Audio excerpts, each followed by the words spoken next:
మాధవతో పెళ్లి చేయకపోతే మందు తాగుతానని బెదిరించిన గాయత్రి, ఒప్పుకున్న తాయారు పురుషోత్తం. అసలు ఇదంతా ఎలా జరిగిందనేది వీడియోని స్కిప్ చేయకుండా చివరి వరకు చూడండి. పొదరిల్లు రేపటి ఎపిసోడ్స్లో ఏం జరగబోతుందో ముందుగా తెలుసుకోవాలి అనుకుంటే వీడియోని లైక్ చేసి ఛానల్ని సబ్స్క్రైబ్ చేసుకుని పక్కనే ఉన్న బెల్ సింబల్లో ఆల్ పై క్లిక్ చేయండి. మాధవ గాయత్రి పెళ్లి జరగాలని మీరు కూడా కోరుకుంటే కామెంట్లో ఎస్ అని టైప్ చేయండి. మొత్తం మీద చూసుకున్నట్లయితే ఇంకా గాయత్రి ధైర్యం చేసి వాళ్ళ పుట్టింటి గడప దాటి ఎప్పుడూ కూడా వెనక గుమ్మం నుంచి వచ్చే గాయత్రి ముందు గుమ్మం నుంచి ధైర్యంగా ఇంట్లోకి వస్తుంది. ఇంట్లోకి వచ్చేసరికి ఎందుకు గాయత్రి ఇక్కడికి వచ్చావు అంటూ ఇంట్లో వాళ్ళంతా కూడా ప్రశ్నిస్తారు. నేను మా బావను పెళ్లి చేసుకోవడం కోసం ఇంట్లోంచి వచ్చేసాను. ఆ రోజు ధైర్యం చెయ్యలేకపోవచ్చు. ఈరోజు బావను నేను మిస్ చేసుకోలేను. బావకి నాకు ఇప్పుడే ఈ క్షణమే పెళ్లి జరిపించండి. బావ లేకపోతే నేను బ్రతకలేను. బావే నా సర్వస్వం, బావే నా జీవితం. దయచేసి నా పెళ్లి జరిపించు మహాలక్ష్మి. నాకు మా బావకు పెళ్లి చేస్తాను అని మాటిచ్చావు కదా, ఇచ్చిన మాట ప్రకారం మా ఇద్దరికి పెళ్లి చేయి మహాలక్ష్మి. ఇచ్చిన మాట నిలబెట్టుకోవా మహాలక్ష్మి. మాట ఇస్తే తప్పుతావా? నీకు నేను మాట ఇచ్చినట్టే ఆ రోజు రాకపోయాను, కానీ ఈ రోజు వచ్చాను. మా బావ నా గురించి ఎంత బాధపడతాడో నాకు తెలుసు. నన్ను ఎంతలా ఇష్టపడ్డాడో నాకు తెలుసు. ఏ రోజు కూడా మా బావ నన్ను పల్లెత్తి మాట అనలేదు. నేను చేసుకోను అన్నా మా బావ ఒక్క మాట అండు. అలా నన్ను కంటికి రెప్పలా చూసుకునే మా బావను నేను ఎందుకు దూరం చేసుకుంటాను?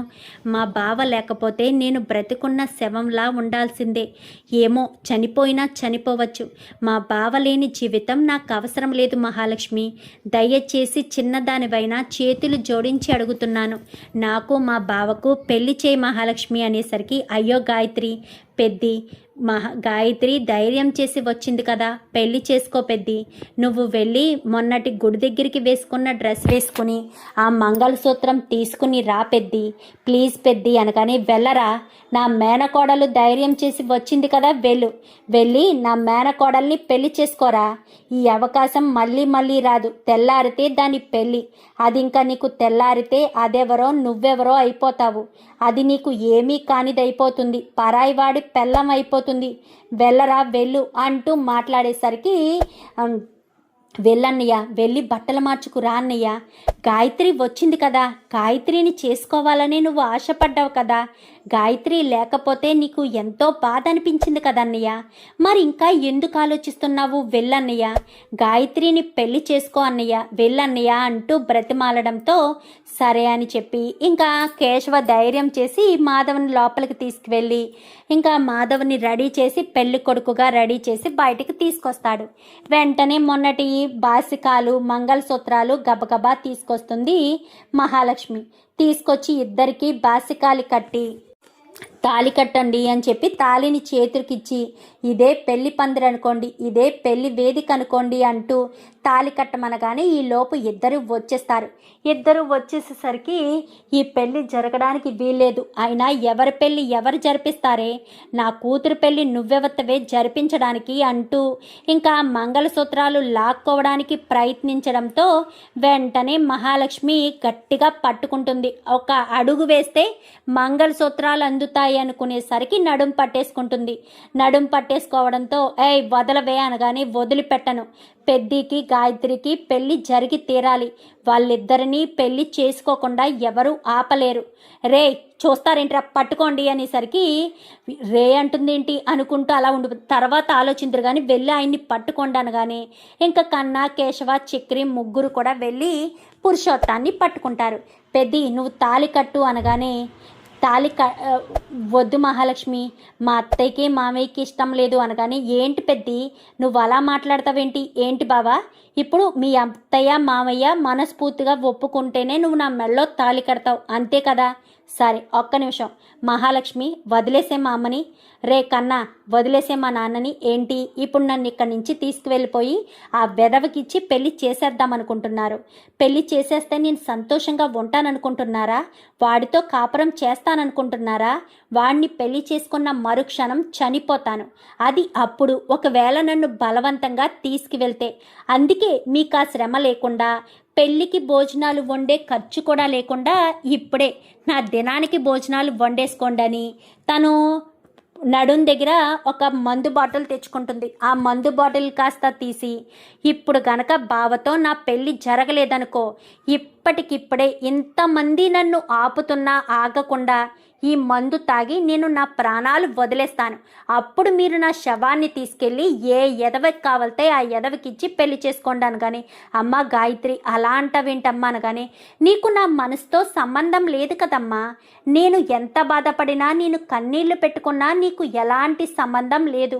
ఎందుకంటే నన్ను నువ్వు కూతురులా కాకుండా ఒక యంత్రంలా చూసుకున్నావు, ఒక మరబొమ్మలా చూసుకున్నావు. నువ్వు చెప్పిందల్లా విని తల ఊపే మరబొమ్మలాగే చూసుకున్నావు, అంతే కదా. అందుకోసమనే నువ్వు చెప్పిందల్లా వింటూ నేను ఇలాగే బానిసలా ఉండిపోయాను. అందుకోసమనే ఇంకా నేను నా వల్ల కాదు, నేను నా మనసు చంపుకొని బావని పెళ్లి చేసుకోకుండా నువ్వు తీసుకొచ్చిన వెధవని పెళ్లి చేసుకుని జీవితాంతం చస్తూ బతకడం కంటే నా మెడలో పరాయివాడు తాళి కట్టకముందే నేను చనిపోతాను. వేలికి ఉంగరం తొడగకముందే మా బావతో పెళ్లి చేయాలనుకున్నాను, పెళ్ళి జరగలేదు. అందుకే నా మెడలో పరాయివాడు తాళి కట్టకముందే నేను మా బావ ప్రేయస్గానే చనిపోవాలనుకుంటున్నాను అని చెప్పనేసరికి, అమ్మ గాయత్రి తొందరపాటు నిర్ణయం తీసుకోవద్దమ్మా. ప్రాణాలు పోతే తిరిగి రావు. నువ్వు మాకున్న ఒక్కగానొక్క కూతురివి. నీ భవిష్యత్తు బాగుండాలి అన్న ఉద్దేశమే తప్ప మాకు వేరే ఉద్దేశం లేదు. అసలు వీడికి ఏముందమ్మా, ఈ ఇల్లు చూసావా ఎలా ఉందో, పడిపోతుందేమోనన్న భయంగా ఉంది. వాడు ఏం చేస్తాడు, తాపి పని చేస్తాడు. తాపి పని చేసుకున్న వాడితో నువ్వేం సుఖపడతావే? నీకు ఏమైనా కావాలన్నా తెచ్చివ్వగలడా, ఏమైనా చేయగలడా, నిన్నెక్కడికైనా తీసుకెళ్ళగలడా అని చెప్పాను. కానీ నాకు అవేమీ వద్దమ్మా. బావతో ఉండి పచ్చడి మెతుకులు తిన్నా నేను సంతోషంగా ఉంటాను. మనస్సుకు నచ్చిన వాడితో ఉండి గెంజినీళ్ళు తాగినా మనసు ఎంతో ప్రశాంతంగా ఉంటుందమ్మా. నేను మా బావతో ఉంటే అలానే ఉంటాను. నువ్వు ఎక్కడో దుబాయ్ వాడిని తీసుకొచ్చి పట్టుపరుపుల మీద నేను పడుకున్నా నా మనసులో బావే ఉంటాడు. ప్రశాంతత ఉండదు, మనశ్శాంతి ఉండదు, కడుపు నిండా తిండి కూడా తినలేను. నాకు అసలు సంతోషం అనేదే ఉండదు. నీ కూతురు సంతోషంగా ఉండాలి, సుఖంగా ఉండాలి, ఎలాంటి ఇబ్బంది పడకూడదనే కదమ్మా నువ్వు ఆ దుబాయోడికి ఇచ్చి పెళ్లి చేయాలనుకుంటున్నావు. అసలు నీ కూతురు మనసులో లేనోడితో ఎలా ఉంటుందమ్మా సంతోషంగా? అది నువ్వు అర్థం చేసుకోలేకపోతున్నావేంటి? ప్రతి తల్లిదండ్రులు కూడా కూతురు బాగుండాలి అని చూస్తారే తప్ప అసలు కూతురు మనసులో ఏముందో చూడరు.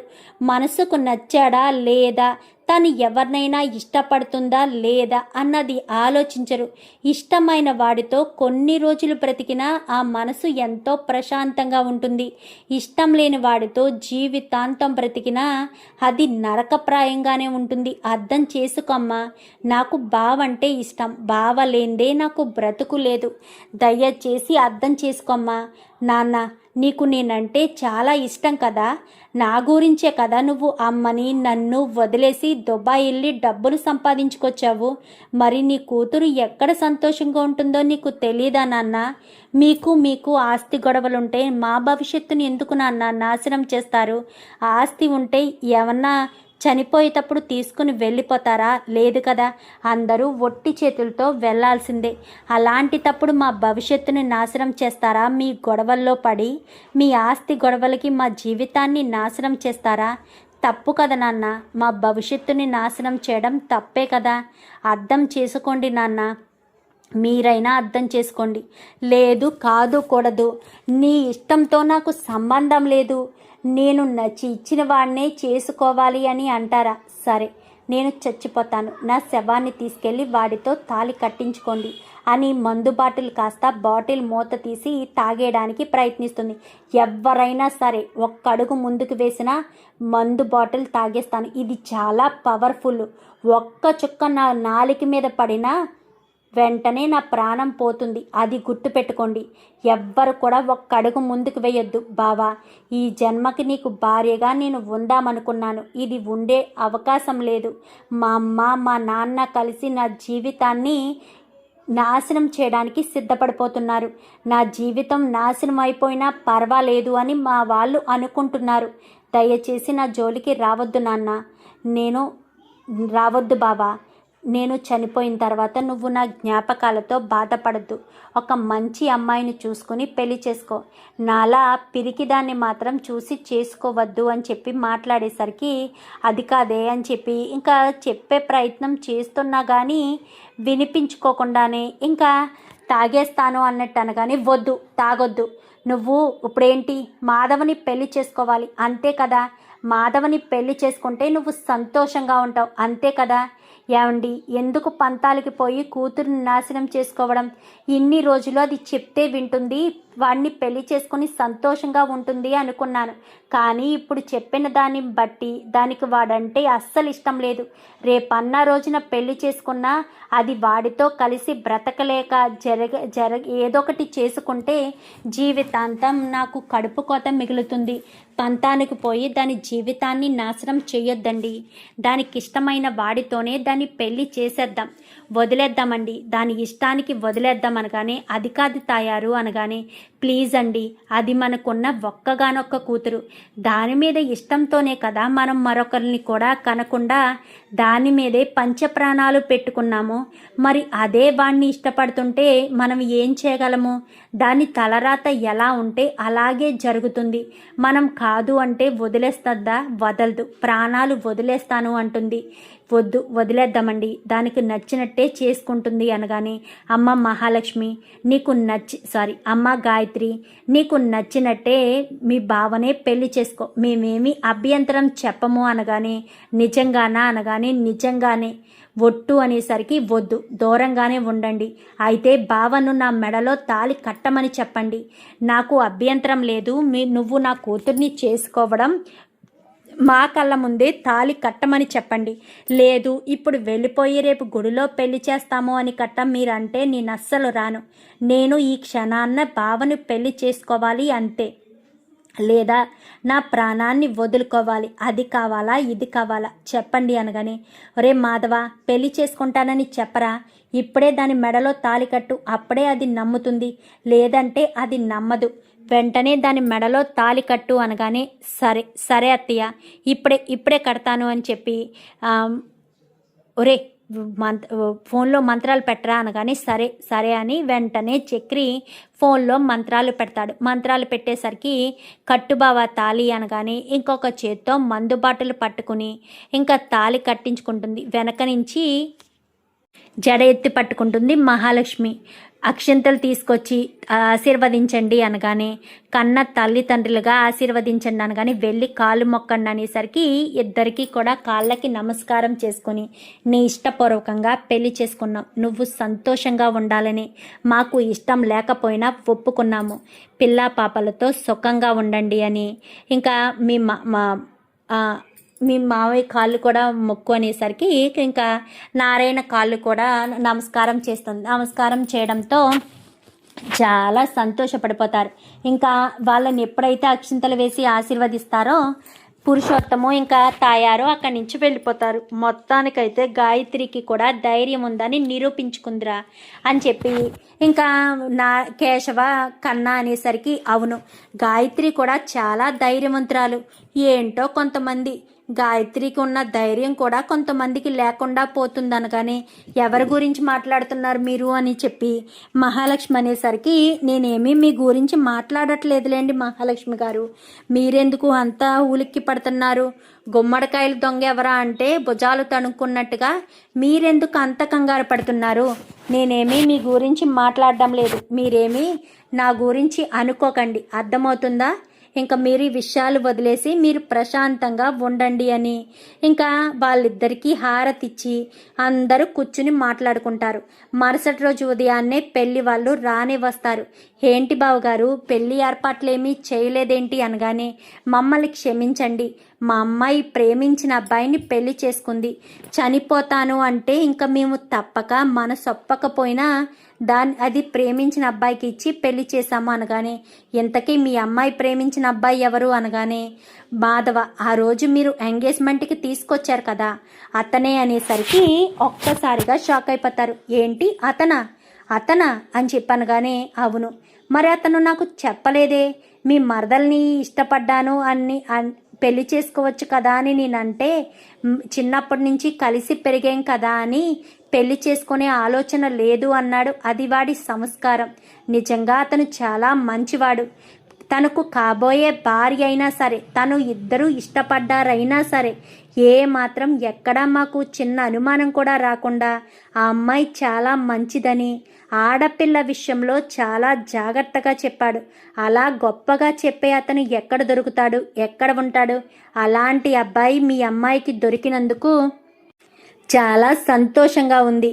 పోనీలే, మీ అమ్మాయికి మనసుకు నచ్చిన వాడినే కదా పెళ్లి చేసుకుంది.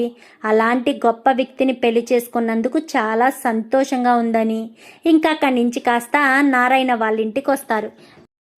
నారాయణ గారు, నారాయణ గారు అంటూ బయట నుంచి పిలిచేసరికి ఎవరు అని చెప్పాను అని ఇంకా మహాలక్ష్మి బయటకు వస్తుంది. మీరా అని చెప్పాను కానీ అవును నేనే. గాయత్రి మీ ఆ మాధవని పెళ్లి చేసుకుందంట కదా, గాయత్రి మాధవ ఇంట్లోనే ఉన్నారా, ఏదైనా గుడికి వెళ్ళారనగానే అది ఇంట్లోనే ఉన్నారు, రండి లోపలికి అనేసరికి లోపలికి వస్తారు. రావే లోపలికి వెళ్దాము అని లోపలికి వెళ్తారు. అది క్షమించండి అనగానే అయ్యో ఎందుకమ్మా క్షమించడం, వాళ్ళ తల్లిదండ్రులు తప్పు చేశారు, ఈ అమ్మాయి తప్పు చేయలేదు కదా, తనకు ముందు నుంచి ఇష్టం ఉన్నట్టు లేదని అనిపించింది, ఎందుకో డల్గా ఉంటే ఏమో పుట్టింటి నుంచి వదిలి వెళ్ళడం కోసం అలా ఉందేమో అనుకున్నాము, కానీ ఇప్పుడు మాకు తెలిసింది ఆ అమ్మాయి పుట్టింటి నుంచి వెళ్ళడం కోసం అలా లేదు, తనకి పెళ్ళంటే ఇష్టం లేదు కాబట్టి అలా ఉంది అని ఇప్పుడు మాకు అర్థమైంది అంటూ చెప్పేసేసరికి అయితే మీరు ఇబ్బంది పడలేదు కదా, బాధపడడం లేదు కదా, ఎందుకు బాధపడతామమ్మా, ఆ అమ్మాయికి నచ్చిన వాడిని, మనసుకు నచ్చిన వాడిని పెళ్లి చేసుకుంటే ఎందుకు బాధపడతాము, బాధపడము. ఆ అమ్మాయి ఎప్పుడు కూడా సంతోషంగా ఉండాలనే కోరుకుంటాము. ఎప్పుడు సంతోషంగా ఉంటేనే కదా మేము హ్యాపీగా ఫీల్ అవుతాము. మా అబ్బాయినికి ఇష్టం లేకుండా పెళ్లి చేసుకున్నా తన ఇంటికి వచ్చినా బాధపడుతూనే మనసులో బాధ పెట్టుకునే పైకి నవ్వుతూ ఉన్నా మాకు బాధగానే అనిపిస్తుంది. నా కొడుకు జీవితం నాశనమైందే, అమ్మాయి బాగుంది కదా అని పెళ్లి చేసుకున్నందుకు మనసులో వేరేవాడు ఉండి మా అబ్బాయితో ఇష్టం లేకుండా కాపురం చేస్తుందా అని మాకు బాధగానే అనిపిస్తుంది కదమ్మా, అందుకే మేము అలా చెప్తున్నాము అనేసరికి మీరు పెద్ద మనసుతో అంగీకరించారు, వీళ్ళు ఆశీర్వదించండి వీళ్ళని అనగానే ఇద్దరు కూడా కాళ్ళ మీద పడి ఆశీర్వాదం తీసుకుంటారు. పిల్ల పాపలతో ఎప్పుడు కూడా సంతోషంగా ఉండండి, ఎలాంటి గొడవలు లేకుండా అని చెప్పి వాళ్ళని ఆశీర్వదించి ఉండండి, టీ పెట్టి తీసుకొస్తాను అనగానే నువ్వు ఉండు మహాలక్ష్మి, నేను వెళ్ళి తీసుకొస్తానని గాయత్రి కాస్త లోపలికి వెళ్ళి టీ పెట్టి తీసుకొస్తుంది.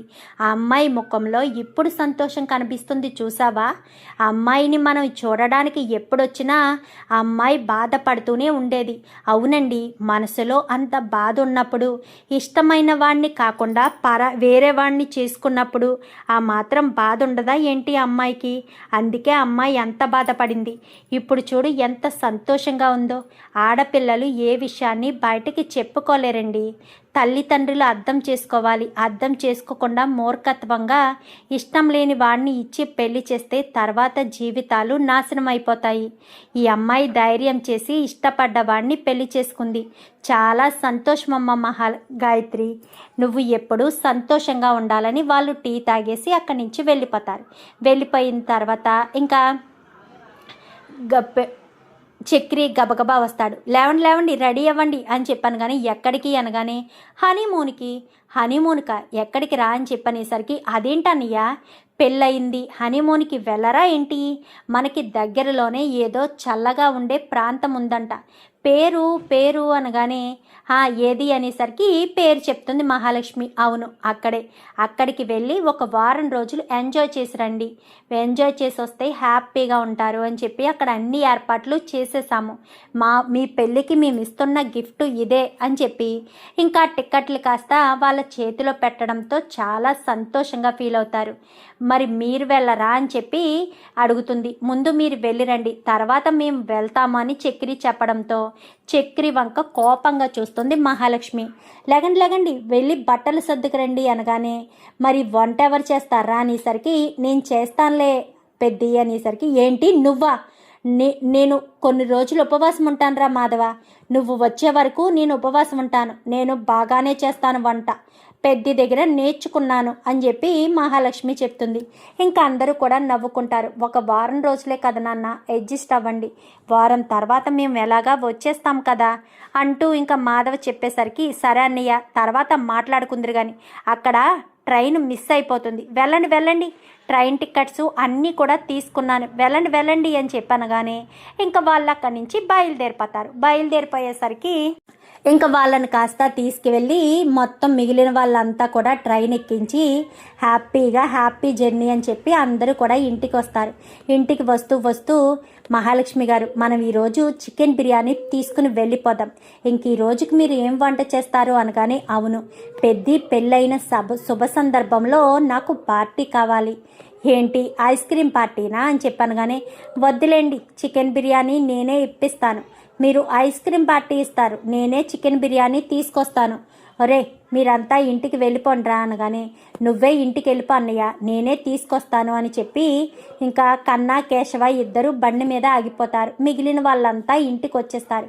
ఇంటికి వచ్చేసేసరికి మహాలక్ష్మి గబగబా కంచాలన్నీ రెడీ చేసి వీళ్ళు వచ్చే సమయానికి రెడీగా పెడుతుంది. రండి మీకోసమే వెయిటింగ్ అనగానే వెళ్ళి కాళ్ళు చేతులు కడుక్కురారా కన్నా అని చెప్పాను. కానీ ఇంకా కన్నా వెళ్ళి కాళ్ళు చేతులు కడుక్కొని వచ్చి మా అంతా కూడా భోజనం చేస్తూ ఉండగా మాధవ ఫోన్ చేస్తాడు. ఏంటి భోజనాలు చేశారా అనగానే మేము బిర్యానీ తెచ్చుకు తింటున్నాం పెద్ది, మీ పెళ్ళి జరిగింది కదా, నాకు పార్టీ ఇచ్చారు పెళ్ళి జరిగినందుకు గాను, మేము చికెన్ బిర్యానీ తెచ్చుకుని తింటున్నాము అంటూ మహాలక్ష్మి అనగానే సంతోషమమ్మా, నీకు కృతజ్ఞతలు చెప్పుకోవాలి. నీ ధైర్య సాహసాలు లేకపోతే, గాయత్రి మనసు మారకపోతే గాయత్రి నా భార్యగా నా పక్కన ఉండేది కాదు. గాయత్రి అంటే నాకు చాలా ఇష్టం, నీ వల్లే మా పెళ్ళి జరిగింది, ఎప్పటికీ నిన్ను నేను మర్చిపోలేను అనగానే అయ్యో పెద్ది, అంత పెద్ద మాటలు ఎందుకు, మీరు క్షేమంగా వెళ్ళి క్షేమంగా రండి, అంతే చాలు, మీకోసం మేము ఎదురు చూస్తూ ఉంటాము, మీరు ఎప్పుడెప్పుడు వస్తారా అని మీకోసం మేము కళ్ళు కాయలు కాచేలా ఎదురు చూస్తూ ఉంటాము అని చెప్పి మహాలక్ష్మి చెప్పేసరికి అందరూ కూడా వీడియో కాల్లో మాట్లాడి అందరూ ఫోన్ పెట్టేయడంతో ఇంకా మరుసటి రోజు ఉదయాన్నే లేచి మొత్తం అన్ని పనులు చేసుకుని ఇంటి పని వంట పని అన్ని పనులు ఇంకా తనే చేసుకుంటుంది.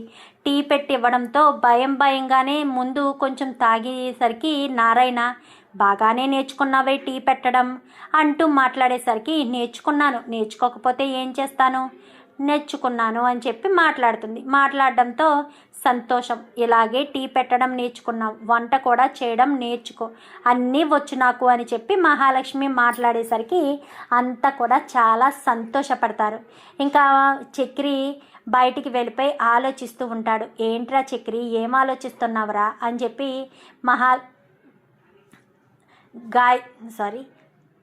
నారాయణ అడిగేసరికి ఏమీ లేదు నాన్న, నువ్వు కూడా మహాలక్ష్మిని ఇష్టపడే పెళ్లి చేసుకున్నావు కదా, నాకు తెలుసురా, నువ్వు పెద్దోడితో మాట్లాడుతున్నప్పుడు నేను విన్నాను, కానీ మహాలక్ష్మి నిన్ను అవసరానికి మాత్రమే పెళ్లి చేసుకుంది, నువ్వు మాత్రం మహాలక్ష్మిని ప్రేమించి పెళ్లి చేసుకున్నావు, ఇష్టపడ్డావు, అవకాశం దొరికింది కాబట్టి పెళ్లి చేసుకున్నావు, తను నీ మనసును అర్థం చేసుకోకుండా ఇంటి నుంచి వెళ్ళిపోతాను అంటుంది, అందుకే కదా బాధపడుతున్నావు.